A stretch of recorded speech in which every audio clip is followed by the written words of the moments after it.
All right, we rolling here? Yeah, we are.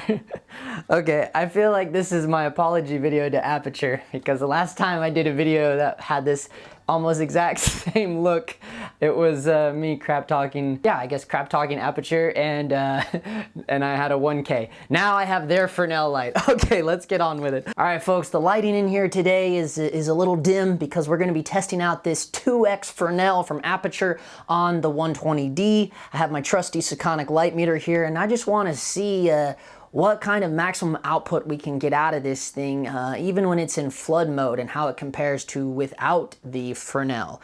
So yeah, let's throw it up over here in the corner and get right into it.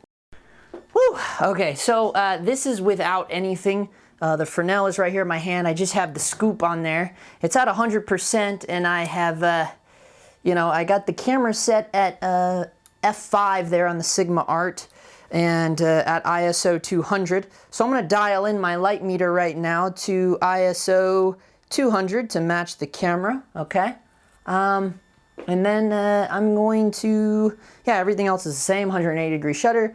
And I just wanna get a reading on this. Oh, let's measure this. This is what I use on set, a little Bosch professional electronic tape measure, or what do they call this? Laser measurer? I don't know what they call it, but it's pretty nice how it works. You just turn it on and you point it. So I'm gonna point it at I'm pointing it at the power supply hanging underneath the light there.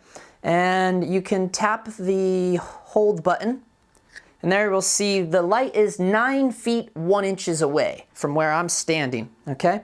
So at 9 feet 1 inches, I am getting a what? Let's point this towards us. An F8 and 110 foot candles.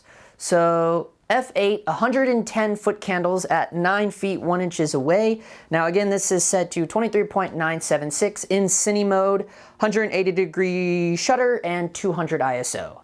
Oh, now it's showing 130 foot candles. Yeah, somewhere between 110 and 130 foot candles. Okay, so let's add the Aputure 2X Fresnel and see what we get. And by the way, that's at 100% dialed up on the Aputure 120D. It's cranked up all the way. Okay, so now the Aputure 2X Fresnel is on, and it's super friggin' bright. I have cranked the Sigma Art all the way down to F11. It is beamed all the way out in full spot at 12 degrees, and holy crap, it's killing my eyes. And that's an F22. F22 830 foot candles at the same 9 foot 1 inch distance. So 9 foot 1 inch distance, the Aputure 2X Fresnel, full spot, 12 degree spot, F22 830 foot candles. So we have jumped. We went from an F8, but as you can see, we are completely, you know, spotting it up. Whew, that hurts. Okay, so now I've gone from 12 degrees to 20 degrees on the Aputure 2X, and we'll see what this gives us at the 9 foot 1 inch mark. Now we've dropped to a F16 500 foot candles. So it's still really good, and you'll notice it's 16.5 split. So that's pretty good. It's between 16 and 22 right there. Okay, now we're flooding it out, and the flood there, we're actually getting the same as the 20 degrees, the same at the 30 degree mark. We're getting a 16 split, 500 foot candles. Let's go full flood here. Okay, so there's the Aputure full flood mode. This is full flood now. And let's see what it gives us, if it changes at all. There we go. It's an F16 440 foot candles. All right, so I've turned on the fill light, and I still have the 2X Fresnel up on there, but I've cranked the power down to about 50%. It's still on full flood and still pretty dang bright. Something else cool I wanted to show you guys is I picked up these barn doors. These are not the Aputure barn doors.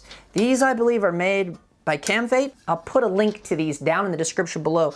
These were only 22 bucks. You get the barn doors, you get 4 different drop-in magnetic gels.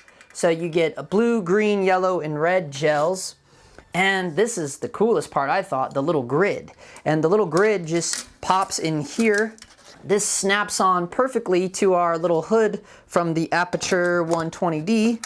As you'll see there, it snaps on. There's the barn doors. We have a grid on there now. And yeah, these barn doors fit on the little Aputure thing, the little bowl here with the grid. You got 4 little dropout gels. It's only 22 bucks for the doors, the grid, and the 4 gels. That's pretty cool, 22 bucks. If you were to buy the Aputure barn doors, it'd be like 66 bones, I think. So I'm just throwing that out there. I'll put a link down in the description below. One thing I would say about these gels is to be a little careful with them. I have noticed these probably won't last that long. I mean, they're pretty delicate in there, and they look like something when they go, but hey man, it was $22 for all this stuff. Primarily, it doesn't matter, I have a full kit of gels. I primarily just wanted those barn doors. Okay, so let's do something fun right now. So right now, the 2X Fresnel is on there at full flood, and it's at 48%. And just for fun, we are going to check that out.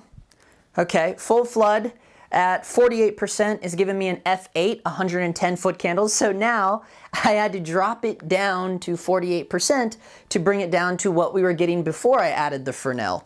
So that's pretty cool. But what I want to do now, just so we can see the way that it handles the light, because you'll see here I'm getting a really harsh shadow because a Fresnel does create a hard light. And just to demonstrate the difference between a Fresnel and a non-Fresnel, I'm going to throw this little snoot back on. And I guess for the hell of it, I'll just keep these barn doors on. I'm going to take the grid out at first, and then we'll throw the grid in. As you'll see, I took the 2X Fresnel off.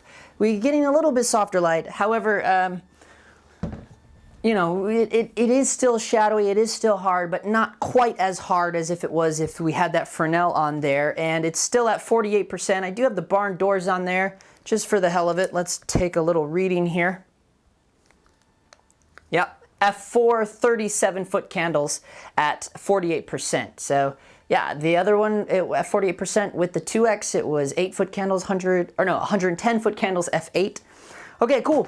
So yeah, that's it. There's no grid in there. We can play around with the barn doors a little bit. You know, obviously, we all know how barn doors work. And then we can throw the grid in here. Snap that grid in there. And now, check that out. Nice focus light. We can pump up the power a little bit. Crank it up to, what, 59%? Yeah. You see what that grid's doing? I love it, I love it, I love it. This 120D has become my new key light. I love it. I love the versatility of it. It's really nice and quick to move around. I know my assistant said that it made his life a lot easier. The keynotes are pretty big and bulky. However, I do love the way the keynotes just wrap around and nice soft light. Now we have a great hard source. And to create a soft light with this on the short film this past weekend, I just kept throwing up diffusion in front of it. You know, I have a big pop out, like a 6x4 thing of diffusion, and I just put that on a stand and just, you know, kept that out about 4 feet away from the 120D there, and it just as a nice diffusion. I know they make things like the mini dome and all that, but you know, I don't really have a need to spend a few $100 on that stuff when I can literally just throw a stand up and put some diffusion on it and shine it through. But yeah, I just was, you know, if anyone's curious about that. Speaking of the short film, if you are a member of the DogTimes Patreons group, I will be putting an exclusive behind the scenes video about the last short film we just filmed last weekend.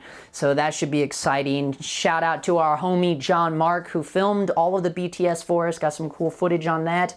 Also, looking forward on the Patreon is a pre-production video all about gearing up for this feature film, because it is true, I'm leaving in 2 days, folks. So yeah, I'm going to be keeping like a daily kind of recording at the end of each day, because it's going to be a little insane. So I want to make sure and document the journey on that. So if you're over there on the Patreon, look forward to a little bit of a pre-production video, just things that I've been doing to prepare and things of that nature. If you're interested in that, or if you're kind of new to that world and you're thinking about how does that happen, you know? So yeah, anyways, that'll be me out of the YouTube world for a while here, but can't wait to share a lot of things for you guys on Patreon and back here on the YouTube. So in the meantime, I hope you guys all had a safe Halloween weekend, and yeah, we'll catch you next time. For now, that's a wrap.